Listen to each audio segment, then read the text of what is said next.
Hello there, Hidden Hermit with the most famous or notorious card in the tarot deck. Here is the Death card, and specifically the Death card from the Waite Smith. Um, this is the image that pops up in popular culture and gives it a bad name. Or not, you know, depending on your viewpoint, depending on how the Death card manifests in the spread and the reading that you're doing.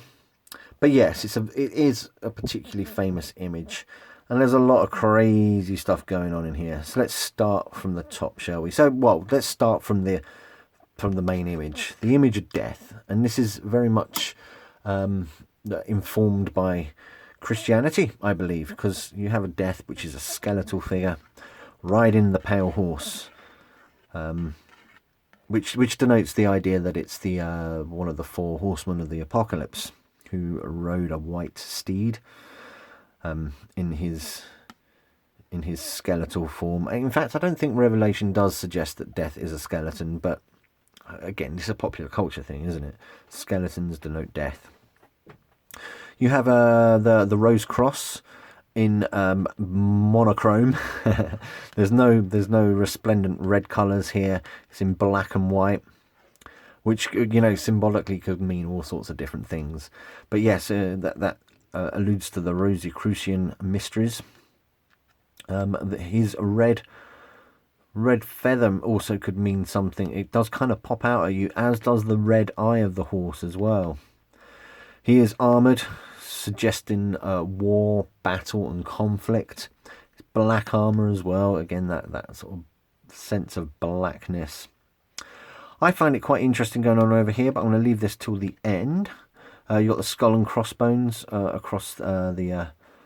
I don't know, was it the bridle? Yeah, I think so, the bridle. All sorts of interesting things going on in the background, like this boat on the water. I think the boat's there to suggest that there is water, and it is a watery card. Astrologically, it is associated with the fixed water sign of Scorpio. Again, Scorpio in the 8th house. About endings, beginnings, and the deeper mysteries. And indeed, death is the biggest mystery that faces humanity. And I will fight you to argue that point as well, because nobody really knows what happens after we die. Even the spirits don't tell us. They keep that to themselves. So yes, I think astrologically the association is a good one. What's going on down here? So you've got all sorts of people in various states of disarray. I very much believe that this is some sort of king who's dead. There's a dead king there. You've got some sort of bishop, a religious leader that's pleading with death, and you also have children, which is, you know, a worrying thought. But I think it suggests that death has no master. You can't bargain with death, can you? It is very final. You have to face that mystery alone, essentially. What else is going on before I talk about that?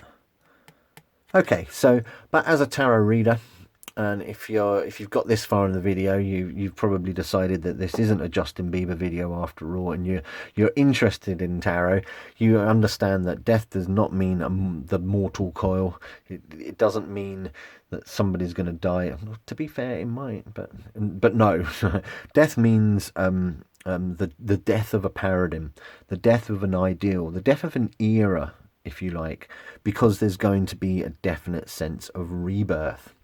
In fact, when death comes out in a spread, in a reading, you should rejoice. It means that you're putting behind you what has grown stale. Something is dying and it needs to die. It means rebirth. It means that those things that have no longer served you, you can put behind you, and you can start on a new era or epoch of your life. The transformation process itself could be painful. It could very well be hard, and it could involve a little bit of suffering. However, it is for your greater good. And that's what this means over here. Here's the sun rising between the two pillars, which we will later see in the moon card. What does that mean? I don't know. Are they pillars? Are they towers as well? You know, we definitely going to see a tower again once we move on. So yeah, the death card is all about that metamorphosis, something dying and something being reborn for the greater good, either for the querent, for yourself, or for the collective.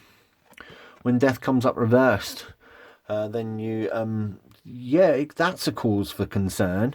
I mean, yes, it could be quite shocking, this transformation. It could be hard, but it's for the good of everybody. But when death comes up reversed, then you're thinking about stagnation, inertia. Maybe that transformation needs to be kicked into place. There needs to be a catalyst somehow.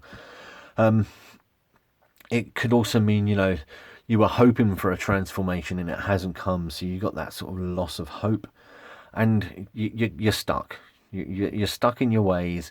Maybe you're not embracing the transformation as you should. Maybe there's a definite fear there.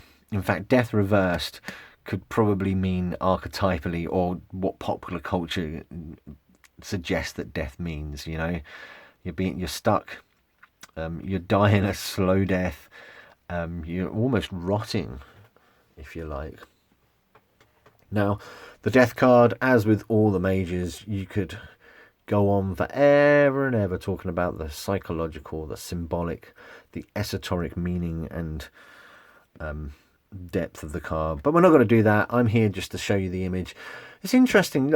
Death Reverse is a very interesting image, isn't it? There's a lot to look at. It's an interesting way of looking at it. But there you go. So that's the Death card from the Waite Smith, the most famous card on the most famous tarot deck, if you ask me. Look hard enough, you'll see this image everywhere. Trust me. Trust me. So there you go. Death. Let's put it to rest, shall we?